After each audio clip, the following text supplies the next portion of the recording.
अस्सलामु अलैकुम वरहमतुल्लाहि वबरकातुह। हरूफ तहज्जी हमने अदायगी के लिहाज से पढ़ लिया। जैसा मैंने पढ़ा आपने उसके पीछे प्रैक्टिस की, मेहनत की, और मुझे उम्मीद है आप भाई भी मुझे बतलाएं कि मेरे सबक के आगाज़ से पहले से लेकर इस सबक से पहले तक का जो पीरियड है, वक्त है, उसमें आपको कितना फ़ायदा हुआ, कितने हरूफ आपके बेहतर हुए, किस हद तक जो है वो आपके हरूफ तहज्जी जो है वो बेहतर हुए हैं, ये आपने खुद बतलाना है। तो मुझे उम्मीद है इंशाअल्लाह काफ़ी जो है वो फ़र्क पड़ा होगा, आपके हरूफ के अंदर बेहतरी आई होगी। और अगर बेहतरी आई है तो अल्लाह का शुक्र अदा करें, अगर बेहतरी नहीं आई है, बहुत कम आई है, तो फिर जो है वो खूब मज़ीद जो है वो मेहनत करें तो इंशाअल्लाह बेहतरी आएगी। क्योंकि अल्लाह ताला किसी की मेहनत को रायगा नहीं करते, ज़ाया नहीं करते हैं।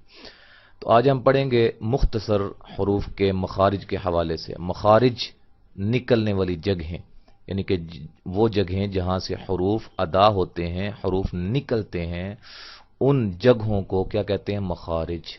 और मखारिज ये जमा है मखरज की। तो आइए हम पढ़ते हैं। ये आप देख रहे हैं मुख्तलिफ ग्रुप्स हैं हरूफ के। ये देखें क़ाफ है, काफ है, ये करीबुल मखारिज हरूफ हैं कुछ, और कुछ जो हैं हरूफ ऐसे इकट्ठे ग्रुप में हैं जिनका मखरज सिर्फ एक ही है। अब ये देखें वाह है, ज़ाल है और सा है, इनका मखरज एक ही है, ये एक ही जगह से तीनों हरूफ अदा होते हैं। इसी तरह जो है ये दो हरूफ हैं, गैन है, खा है, ये भी एक ही जगह से, इनका भी मखरज एक ही है। तो हाँ जी, ये देखें सबसे पहले है हमजा। अब हमजा जो है मैंने पढ़ा है इस तरह, ये आपके सामने थोड़ा सा मैं लिखता हूं। हमजा पढ़ा है, हमजा।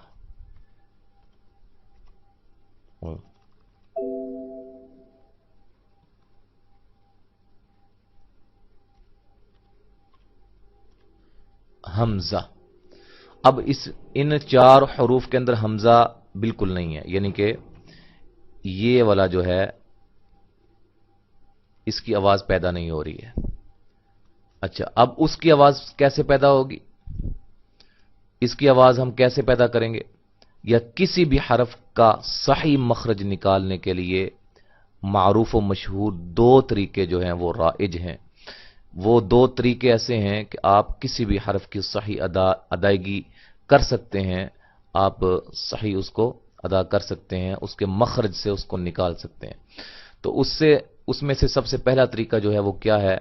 सबसे पहला तरीका ये है कि उस हरफ को, जो आप हरफ निकालना चाहते हैं, जिसको आप सही करना चाहते हैं, उसके ऊपर आप जबर लगा लें और फिर जेर लगा लें और फिर इसी तरह पेश लगा लें, फिर उसको आप पढ़ें अ इ उ। ठीक है जी, एक ये तरीका है। दूसरा तरीका क्या है? जिस हरफ को आप निकालना चाहते हैं उसके ऊपर आप जज़म लगा लें और उससे पहले हमजा और जबर। ये हमजा मैंने इसलिए इसको कहा है कि अलिफ हमेशा खाली होता है, जब उसके ऊपर कोई जबर आ जाए, जेर आ जाए, पेश आ जाए, तो वो हमजा बन जाता है। इसी तरह जेर लगा लें उससे पीछे, इसी तरह उसके पीछे पेश लगा लें और इसको आप पढ़ें अ इ उ। अब जिस जगह पे आवाज रुक रही है, आवाज खत्म हो रही है, वो उस हरफ का मखरज होगा, वो जगह होगी जहां से हमजा अदा होता है। तो दोबारा हम आते हैं सबक की तरफ। हमजा और हा, इसको हम निकालें अ इ उ।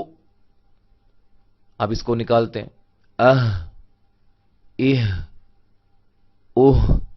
अब ये कहां से अदा होते हैं? ये लिखा हुआ है कि हलक के आखिरी हिस्से से अदा होते हैं।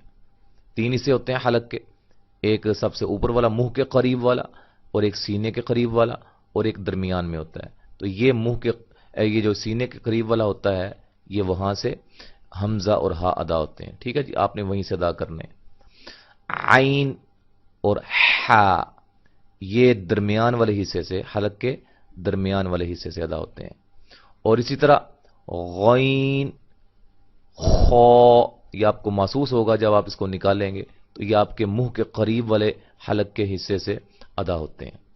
تو اس کو ہم نکالتے ہیں اسی طریقے کے مطابق. دوسرا جو طریقہ ہم نے آپ کو بتلایا ہے، اع، اع، اع، اس کی آپ نے خوب مشق کرنی ہے، یعنی کہ اس کو 50 100 مرتبہ اس کو آپ نے صحیح کرنا ہے. اع، جب اس کو آپ کریں گے نا، کرتے رہیں گے تو عین آپ کی بالکل صحیح ادا ہوگی. اع، اع، اع، اح، اح، اح.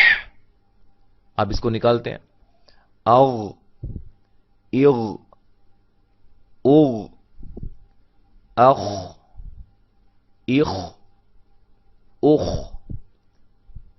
ٹھیک ہے جی. تو جہاں آواز رکے گی نا وہ اس کا مخرج ہوگا. آپ کو محسوس ہوگا جب آپ نے اخ یہ آواز جب آئی ہے تو آپ، یعنی کہ اس جگہ جب آواز رکی ہے تو یہ حصہ وہاں سے تھا جہاں سے یہ خا ادا ہوا ہے. یعنی کہ وہ اس کا مخرج ہوتا ہے جہاں آواز رکتی ہے، جہاں آواز آ کر ٹھہرتی ہے وہ اس کا مخرج ہوتا ہے اس حرف کا. اسی طرح قوف، کاف. اب قوف، کاف یہ زبان کی جڑ اور تالو سے ادا ہوتے ہیں. یہ ذرا بہت قریب جو ہے لحات ہوتا ہے، کوا جس کو ہم کہتے ہیں، یہ وہاں سے، اور یہ تھوڑا سا کوے سے، اس لحات سے ہٹ کر منہ کے قریب تھوڑا سا آگے کی طرف جائیں تو وہاں سے کاف ادا ہوتا ہے. زبان کی جڑ، لحات کے متصل اوپر کا تالو، اس سے قوف، اور ذرا تھوڑا سا آگے منہ کی طرف ہٹ کے کاف. ٹھیک ہے جی. تو میں مختصر وضاحت کر رہا ہوں کیونکہ جو ہمارا سبق ہے اس کو مد نظر رکھتے ہوئے زیادہ تفصیل میں نہیں جا رہا. آگے جا کے انشاءاللہ جب ہم اس کو تفصیل کے ساتھ پڑھنا چاہیں گے تو پھر میں ہر چیز جو ہے وہ آپ کو تفصیل کے ساتھ اس کی وضاحت کروں گا. جیم، شین، یا. ٹھیک ہے. اب اس کے مخرج کا کیسے ہمیں پتہ چلے گا؟ وہی طریقہ جو ہم نے دوسرا طریقہ آپ کو بتلایا تھا. جب ہم اس کو پڑھیں گے پیچھے زبر لگا کر حمزہ کے اوپر، آج، دیکھیں نا، آج، یہ جیم کی آواز جہاں رکی ہے، ٹھہری ہے، وہ حصہ ہے زبان کا درمیان اور تالو کے ملنے سے ادا ہوتے ہیں. یعنی کہ زبان کا جو درمیانہ حصہ ہے جب تالو کے ساتھ اوپر چمٹتا ہے، ملتا ہے، تو وہاں سے جیم ادا ہوتی ہے. ٹھیک ہے جی. اج، ویسے ہم اس کو پڑھیں گے اج، اج، اج، لیکن میں نے آپ کو سمجھانے کے لیے صرف ادھر تھوڑا سا آواز کو ٹھہرایا ہے. اج. ٹھیک ہے جی. اس کے بعد اش، اش، جہاں آواز آپ کی ٹھہری ہے وہ اس کا مخرج ہے. ایسے آئی، آئی، یہ بھی آپ کی زبان کا درمیان والا حصہ جو ہے وہ اوپر تالو کو لگا ہوا ہے. تو یہاں تک سبق ہم پڑھتے ہیں فی الحال.